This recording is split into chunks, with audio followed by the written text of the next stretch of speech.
All right, so let's look at another problem on page 116, exercise 1. Let's do D. D says to multiply the congruence class containing 6 times the congruence class containing 9, and we are looking at Z12 again. Well, we know that this is equal to the congruence class containing 6 times 9, which is the congruence class containing 54. Remember, our answer has to be a number that is less than 12. It's between 0 and 11. So you can find this number by adding or subtracting multiples of 12, whichever whichever one works.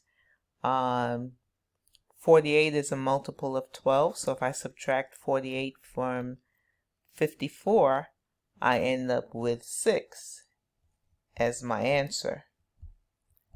Another way to get your answer would be to divide 12 into 54, and whatever your remainder is will give you your answer. So there are a couple of ways, or a few different ways, that you can figure out what that number is that's congruent to whatever number you get.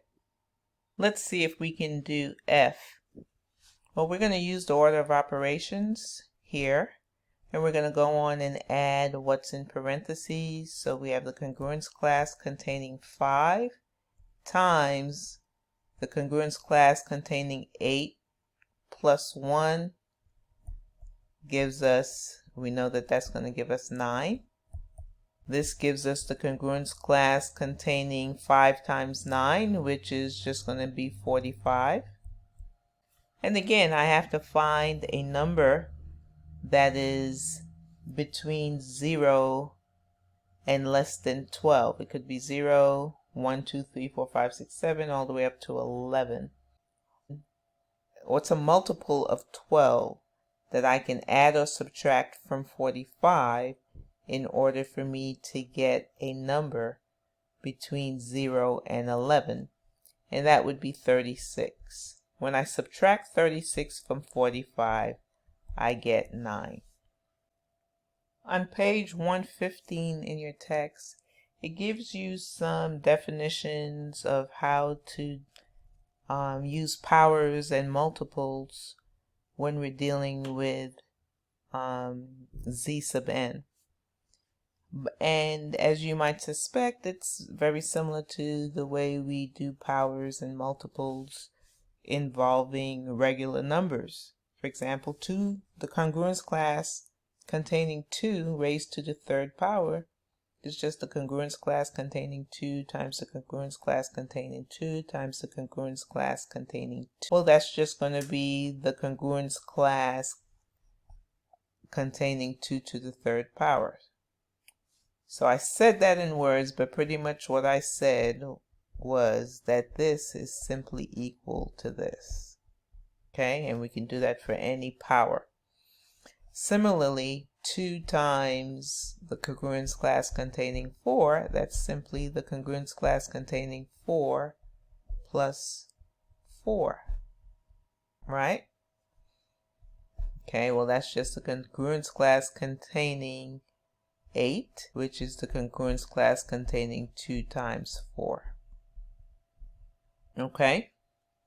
We end up saying, we use it the same way. I could simply just multiply my 2 times the 4 inside, and that will give me the same answer.